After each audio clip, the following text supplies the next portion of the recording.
লাগাম পড়ানো যাচ্ছে না সরকারি ব্যাংকগুলোর মন্দ ঋণে।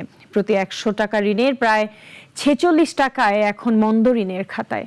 সরকারি, বাণিজ্যিক ও বিশেষায়িত মিলে মোট খেলাপি ঋণের পরিমাণ প্রায় ২.৫ লাখ কোটি টাকা।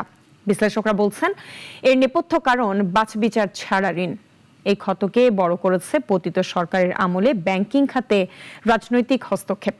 সাইদ আরমানের রিপোর্ট। রাষ্ট্রায়ত্ত জনতা ব্যাংক, ব্যাংকটির প্রতি ১০০ টাকা ঋণের বিপরীতে এখন ৭৪ টাকাই অনাদায়ী হয়ে পড়েছে। বেক্সিমকো, অ্যানন ট্যাক্স, ক্রিসেন্ট গ্রুপের পাহাড় সমান মন্দ ঋণে দুঃখছে ব্যাংকটি।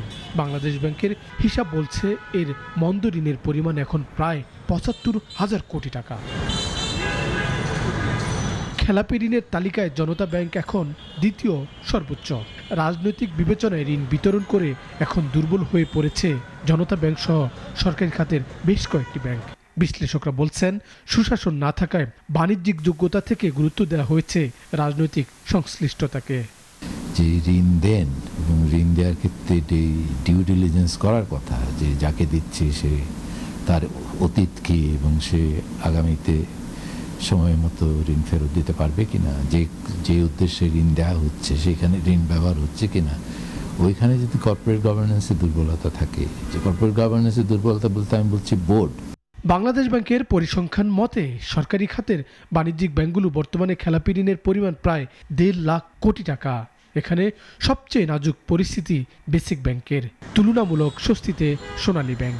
এছাড়া কৃষি সহ বিশেষায়িত ব্যাংকগুলোর মন্দ ঋণ প্রায় ২০,০০০ কোটি টাকা। সব মিলিয়ে সরকারি ব্যাংকগুলোর মোট মন্দ ঋণের পরিমাণ প্রায় ২.৫ লাখ কোটি টাকা।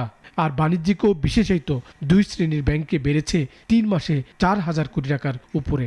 বাণিজ্যিক ৬ ব্যাংকের প্রায় ৩,৫০০ কোটি টাকা খেলাপি ঋণ বেড়েছে গত ৩ মাসে।